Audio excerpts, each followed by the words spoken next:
กราบทักทายสบายดีแหละสวัสดีครับพ่อแม่พี่น้องเนาะบ่ว่าจะอยู่ในประเทศหรือว่าต่างประเทศก็ขอต้อนรับพี่น้องทุกคู่ทุกคนเนาะเข้าสู่ซองบาแพงเราเนื้ออีกคือเก่าคือเดิมพี่น้องเนาะมื้อนี้มาพบมาพอกับพี่น้องเฮาแพงกะอยู่ในป่าในสวนพี่น้องเนาะ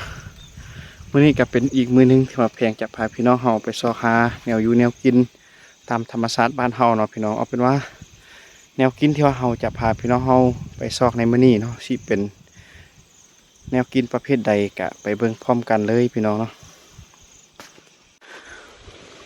เอาเนาะพี่น้องสำหรับมื้อนี้เนาะอาหารที่ว่าเพียงจะพาพี่น้องเฮาไปซอกแนวอยู่แนวกินภายในมื้อนี้ก็คือเพียงจะพาพี่น้องเฮาไปเลาะเก็บดอกขิงป่าพี่น้อง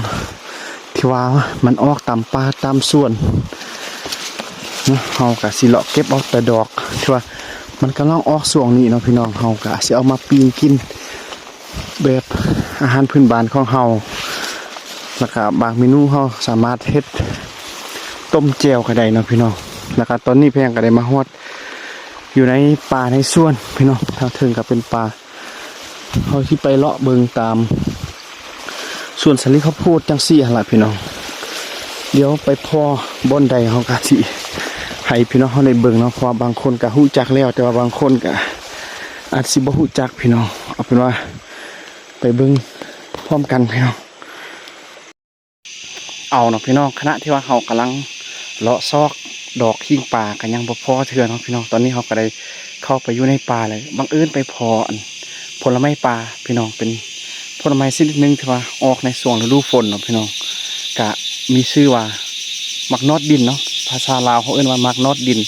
แต่บ่ฮู้ว่าพี่น้องทางฝั่งไทยเฮาสิเอิ้นว่าจังใดนะพี่น้องเอาเป็นว่ารูปร่างลักษณะของมักนอดดินนั้นสิเป็นจังใดก็ไปเบิ่งไปชมพร้อมกันเลยพี่น้องเดี๋ยวเฮาจะพาพี่น้องไปเก็บเลยเนาะพี่น้องตอนนี้พี่น้องเฮาก็จะพาพี่น้องเฮาไปเบิ่ง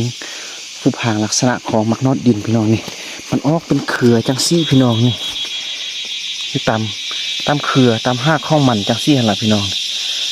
มันคล้ายคือกับมักหวามักเดือเนาะแต่ว่ามันออกตามหน้าดินพี่น้อง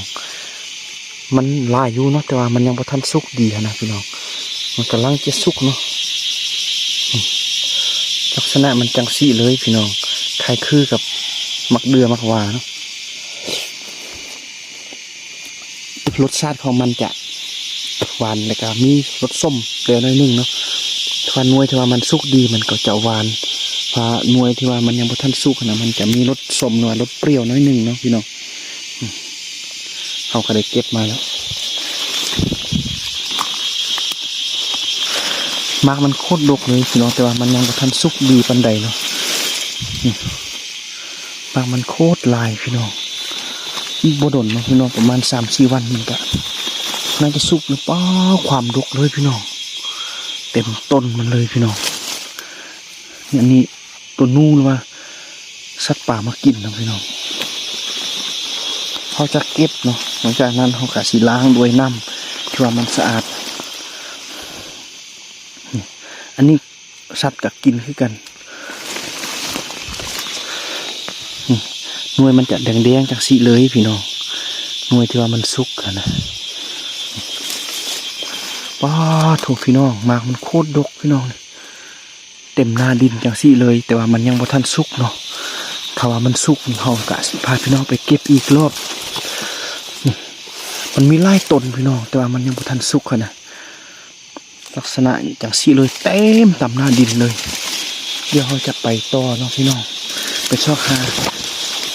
ดอกขิงป่าได้แล้วก็ไปเลาะเบิ่งต้นอื่นเนาะส่วนลายแถวนี้มันมีลายต้นอยู่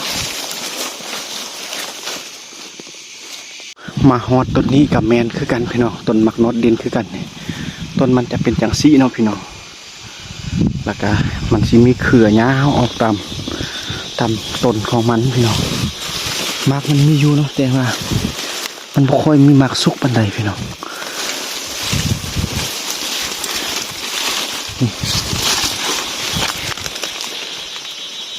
มากมันโคตรดกเนาะพี่น้องแต่เสียดายมันยังบ่ทันได้สุกดีเถื่อนะ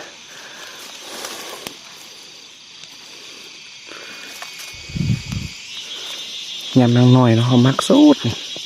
ไปเลาะเก็บจังสีเนาะไงมาเขาก็ย้อนชีวิตไว้เด็กพี่น้องเพื่อจะมีคนที่ว่าเคยใส่ชุดจังสีเนาะเห็นและอาจจะหูซึกคิดฮอดกับเป็นใดพี่น้องลายได้มากแต่ว่ามันมาสุกดีเถื่อนนะหรือว่ามันสุกแล้วแต่ว่าตัวนู้นสัตว์ป่ามากินโคตรลายเลยพี่น้องต้นอันนี้แถวนี้เพราะว่าเป็นบอนที่ว่าเขาเจ้าสุ่งวนไว้เนาะเพราะว่าเขาเจ้าปลูกมักแนงพี่น้อง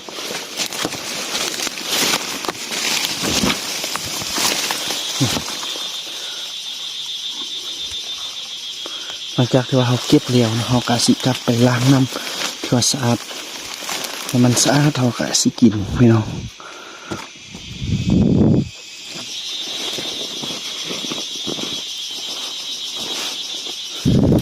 เขายังบ่ทันได้พอดอกขิงเถื่อนเนาะพี่น้องตัวเขามาพออันนี้ก่อนเขากะสิเก็บอันนี้ก่อนหลังจากนั้นเขากะสิไปเลาะบึงดอกขิงปลาพี่น้องเพื่อเอามาตำแจ่วกินในมื้อแลงมากนี้ซ่อนพี่น้อง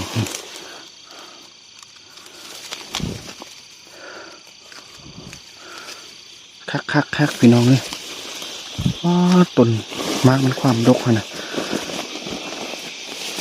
เป็นผลไม้ป่าที่ว่าออกในช่วงฤดูฝนหน่วยที่ว่ามันบ่มีขี้ต้มที่เราสามารถเช็ดกินได้เลยพี่น้อง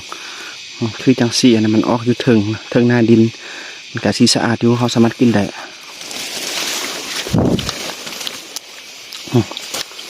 เดี๋ยวนี้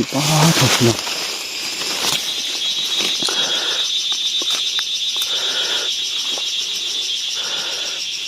มันสุกแบบน้อยมันสุกเกินไปนะพี่น้องเต็มเลย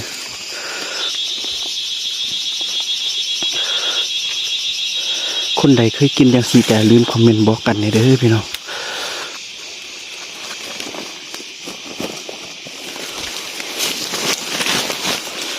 มากมันความลายพี่น้อง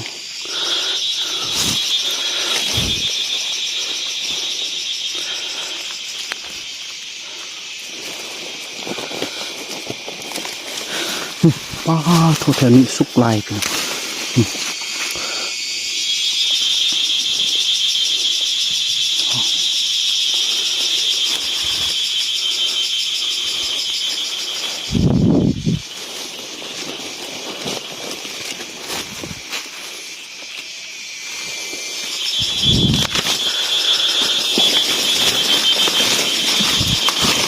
แถวนี้ก็เต็มเลยพี่น้อง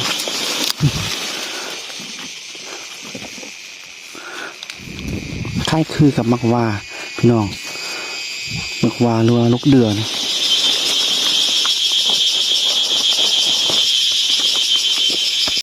เอาเนาะพี่น้องหลังจากที่ว่าเขาเก็บผลไม้ป่าเนาะผลไม้ป่าออกจากป่ากันแล้วก็เขากะสิให้พี่น้องเขาได้เบิ่งว่าเขาได้น้อยบ่หรือว่าได้หลายที่จริงมันมีหลายต้นพี่น้องแต่ว่าเขาเอาน้อยนึงเนาะเพราะเขาจะไปซอกหาดอกขิงป่าตอบพี่น้องเดี๋ยวจะให้พี่น้องเขาได้เบิ่งว่าในได้น้อยบ่หรือว่าได้หลายเนาะไปเบิ่งพร้อมกันพี่น้องนี่ก็คือหมักนอดดินพี่น้องหรือว่าผลไม้ป่าที่ว่าเขาเก็บในเมื่อกี้เนาะพี่น้องที่จริงมันมีหลายต้นอยู่พี่น้องแถวนี้มันเป็นป่าต้นอันนี้เลยพี่น้องเต็มเลยแต่ว่าเขาเอาแต่2 ต้นเนาะพี่น้องได้ซ้ำนี่พี่น้องก็เขาจะเอาไปล้างน้ำที่ว่าสะอาดหลังจากนั้นเขาจึงกินได้พี่น้องเพราะว่ามันออกตามหน้าดินเลยมันติดขี้ดินขี้ตมหลายคนอาจจะเคยกินแต่ว่าหลายคนอาจจะบ่เคยรู้เนาะพี่น้องสำหรับผลไม้ป่านี่ก็คือผลไม้ที่ว่าออกในช่วงฤดูฝนพี่น้องตอนยังน้อยเนาะเวลาตอนอยู่ตอนแพงอย่างน้อยเนาะพี่น้องอาศัยอยู่ในเขตชนบทพ่อแม่เฮาบ่ได้มีเงินมีคำที่ว่าจะซื้อขนมมันบ่มีฮอดตลาดขายขนมซ้ำเนาะบ่มีคือในปัจจุบันนี้พี่น้องเฮาเวลาพ่อแม่เฮาไปป่าหรือว่าไปเฮ็ดเวียกเฮ็ดการเขาเจ้าก็สิเก็บผลไม้ป่าเป็นของฝากของต้อนให้ลูกให้หลานอยู่บ้านเนาะพี่น้องก็เฮ็ดให้เฮาได้กินจังซี่เนาะพี่น้องเฮาบ่ได้ใส่เงินใส่คำคือในปัจจุบันเนาะก็แพงก็สิได้ทำการเอาใส่ใบตองนี่ห่อไว้เนาะพี่น้องเพื่อบ่ให้มันเละเนาะเวลาเฮา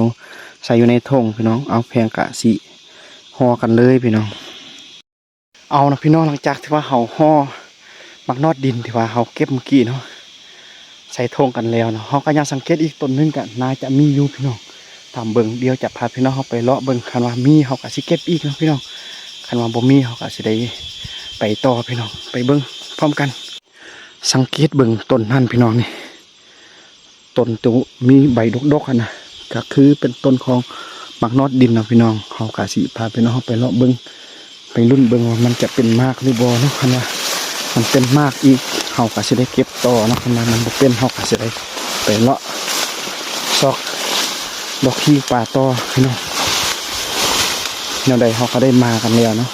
จะไปเบิ่งพร้อมกันว่ามันจะมีหรือบ่ป้าโถพี่น้องมาฮอดต้นนี้ก็แม่นอีหลีพี่น้องมากมันปักหลายๆพี่น้องนี่มักใหญ่อีกต้นนี้นะนี่อยู่แคมส่วนเลยป้าโถบ่มีคนมาเอาซ้ำเนาะพี่น้องเขาเจ้าบ่ฮู้คันเด็กน้อยคนอื่นฮู้เขาเจ้าน่าจะมาเอาเลยนี่มันสุกมันหล่นอันนี้มันสุกหมดเลยมักใหญ่ๆเลยนี่เขาจะเอามาล้างน้ำสะอาดเลยเนาะพี่น้องเดี๋ยวนั้นสุกเรื่องหมดเดี๋ยวเขาจะขออนุญาตเก็บมักอันนี้ก่อนพี่น้องหลังจากนั้นค่อยพบกันต่อป้าพี่น้องเนาะเมื่อกี้เขาเข้าไปเบิ่งทางในมากมันปักหลายๆพี่น้องเนาะกำลังสุกเต็มต้นเลยเดี๋ยวจะพาพี่น้องเข้าไปเบิ่งว่ามันจะน้อยหรือว่าหลายส่ำใดเนาะไปเบิ่งพร้อมกันเลยพี่น้องแถวเทิงในส่วนลายมันจะสุกแล้วมันจะเริ่มเน่ากันแล้วเนาะพี่น้องแต่ว่าทางลุ่มนี่ทางนูทางตัวสัตว์มันยังมากินบ่คู่เลยพี่น้องมากมันก็ลังสุกคักอีหลีพี่น้องนี่เฮาบางทีเฮาจะสิบ่ได้ไปเก็บดอกอันนั้นเลยเนาะพี่น้องเพราะเฮาบ่มีบอนใส่แล้วเฮาใส่มากอันนี้รีเต็มทงนะสังเกตเบิ่งทางในนี่เต็มเลยกำลังสุกคักเลยป้าถูกพี่น้องคนใดเคยกินก็อย่าลืมคอมเมนต์มาบอกกันเด้อพี่น้องเขาจะเก็บอันนี้ให้หมดเนาะพี่น้องเพราะว่าคันเฮาป่าก็บ่มีคนเก็บก็เสียดายเนาะผลไม้ป่าปีนึงได้กินเทื่อนึงจังซี่เดี๋ยวเขาจะเก็บทางลุ่มขึ้นเถิงเนาะพี่น้องยานเขาเยียบนี่นะ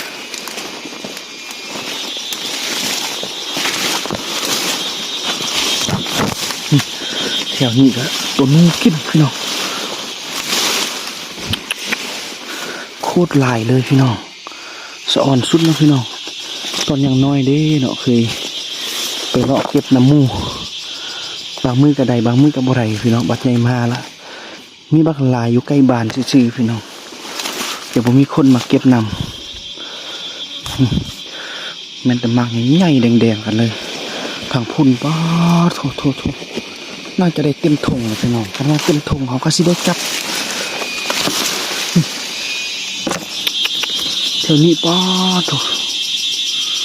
ยอมความลายน้องพี่น้องแต่ผมมีคนเอาจากเถื่อพี่น้องต้นเหี้ยนะต้นนั้นต้นเมื่อกี้อันมีคนเอาอยู่เนาะน่าจะเป็นเจ้าของส่วนมักแนงเขาเจ้ามาเอาตอนเขาเจ้าเก็บแนงเก็บมักแนงนั่นแหละแต่ต้นนี้บ่มีคนเอาตอนเขาเจ้ามาปิดมักแนงมันน่าจะยังบ่ทันสุกเถื่อเนาะเที่ยวนี้ก็เต็มเลยจนบ่ฮู้ว่าสิเอาตัวใดเลยพี่น้อง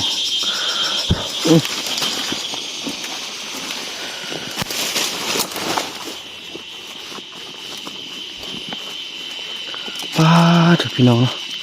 คักอย่างสี่นะผลไม้ป่าแซ่บได้พี่น้องแล้วก็มีวิตามินสุดมากอันนี้นะเป็นผลไม้ป่าที่ว่าปีนึงเขาได้กินเถื่อนึงเขาไปซอกแนวนึงคนมาจวบแนวนึงเนาะพี่น้องป้าโถพี่น้องความคักเลยพี่น้องเสียดายบ่มีคนมาเอานำเนาะเขาจะเอาก็เอาบ่หมดหรอก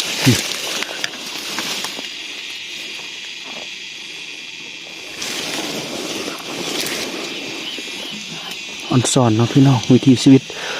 สาวบ้านนอกของเขาเมื่อที่ว่ามันออกอยู่เทิงอย่างที่มันสะอาดอยู่พี่น้อง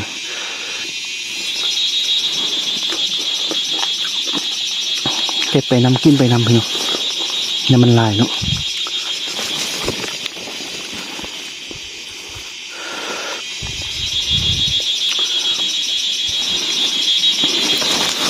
ว้าเขาบ่ฮู้ว่าสิเอาตัวใดเลยพี่น้องย้อนมันลายแห้ง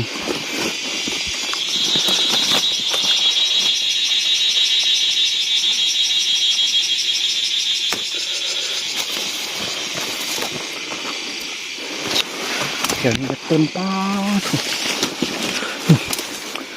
คุดคักเลยพี่น้องสุกมัดแถวนี้นะนี่เอากระสิเก็บกันต่อพี่น้องป้าคักพี่น้อง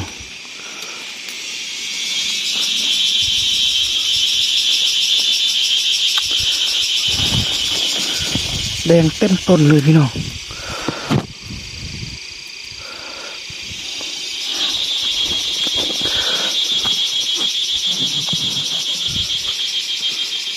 มันตกมันสุกลายเนาะพี่น้องเขาไปจับหน่อยนึงมันก็หล่นป้าถูกพี่น้องความมันลายสุดเที่ยวนี้กันแดงมัด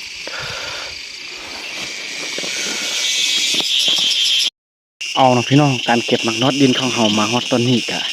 เฮาก็ได้พอแล้วพี่น้องที่จริงมันยังลายอยู่นะแต่ว่าเฮากะสิพอเพราะว่ามันเต็มทงแล้วพี่น้องบ่มีบอนใส่แล้วนะพี่น้องเฮากะถ้ามีว่าสิไปเก็บดอกหิ้งป่าต่อแต่ว่าตอนนี้กะน่าสิบ่ไปกันแล้วพี่น้องเพราะผมมีบอนใส่แล้วพี่น้องเต็มแต่มักน็อตดินเดี๋ยวจะให้พี่น้องในเบิ้งบริเวณต้นมันยังล้าอยู่เนาะแต่ว่าเฮาเก็บบ่หมดพี่น้องมันเต็มทงแล้วเฮากะสิได้กลับพอสำนี้เนาะแต่สิไปบอกคนอื่นเอาคันว่าเขาเจ้าอยากกินเขาเจ้าก็สิมาเอาเนาะไปเบิ้งอยู่ในต้นมันอีกพี่น้องนี่พี่น้องแถวนี้หน่วยสุกกับบักลายพี่น้องแต่เฮาเลือกเอาแต่หน่วยใหญ่ๆนะแถวนี้ก็แม่นหมดแต่ว่าเฮาจะเอาหน่อยนึงพอดีเต็มทงพี่น้องแถวลุ่มมันก็ลายแห้งพี่น้องยังลายเติบแต่ว่าเฮาเอาบ่หมดเนาะ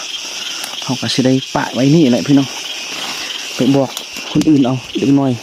คันเขาเจ้าอยากกินเขาเจ้าก็สิมาเอาพี่น้องความมันลายเนาะเอาตัวใดกะบ่ก็เสียดายเนาะเอาเยอะผัดเต็มทงพี่น้องมันจะหน่วยงามทางในมันบักหลายพี่น้องยังสุกนี่เอาสิพอสำนี้ก่อนเนาะพี่น้องเพราะว่าตอนนี้ก็เป็นเวลายามแรงพี่น้องแต่ว่าก่อนกลับบ้านเพียงสิขึ้นไปอยู่เทิงเนาะอยู่เทิงส่วนเขาเจ้าให้พี่น้องได้เบิ่งวิวหมู่บ้านของเฮาเพราะว่าแถวนี้นะเป็นจุดที่ว่าสูงสมควรและก็สามารถเห็นวิวหมู่บ้านของเฮาได้ชัดเจนพี่น้องไปเบิ่งพร้อมกันเอาเนาะพี่น้องตอนนี้แพงก็ได้มาฮอดจุดนี้ก็ถือว่าเป็นจุดที่ว่าสูงสมควรพี่น้องสำหรับแถวนี้เนาะก็ถือว่าสูงเดี๋ยว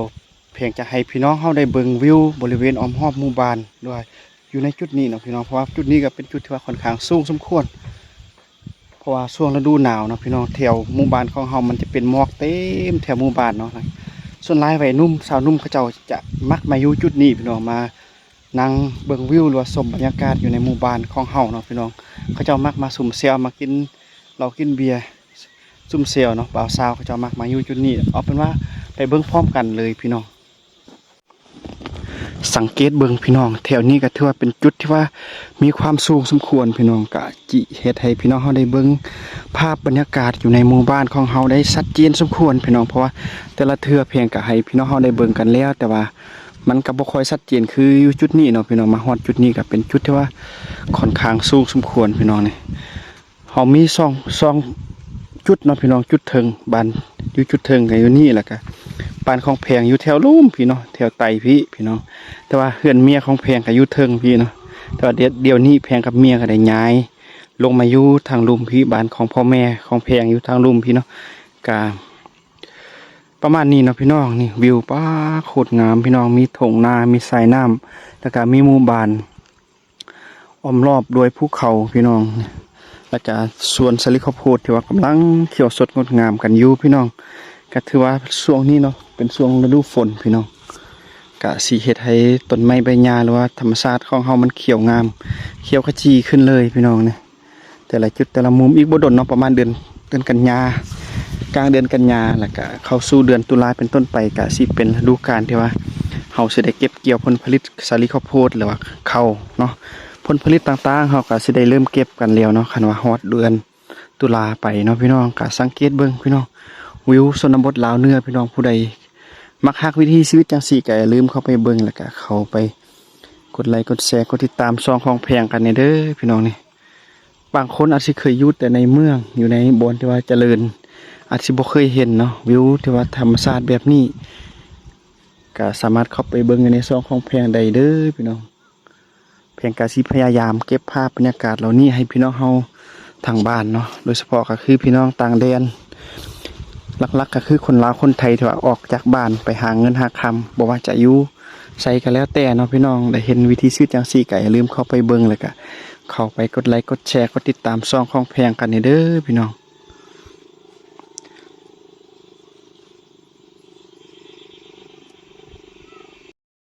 เอาพี่น้องตอนนี้เนาะตอนแรกแพงกับว่าสิพาพี่น้องเฮาไปเลาะเก็บดอกขิงป่าพี่น้องเพื่อไปเฮ็ดเมนูแนวกินพี่น้องแต่มาฮอด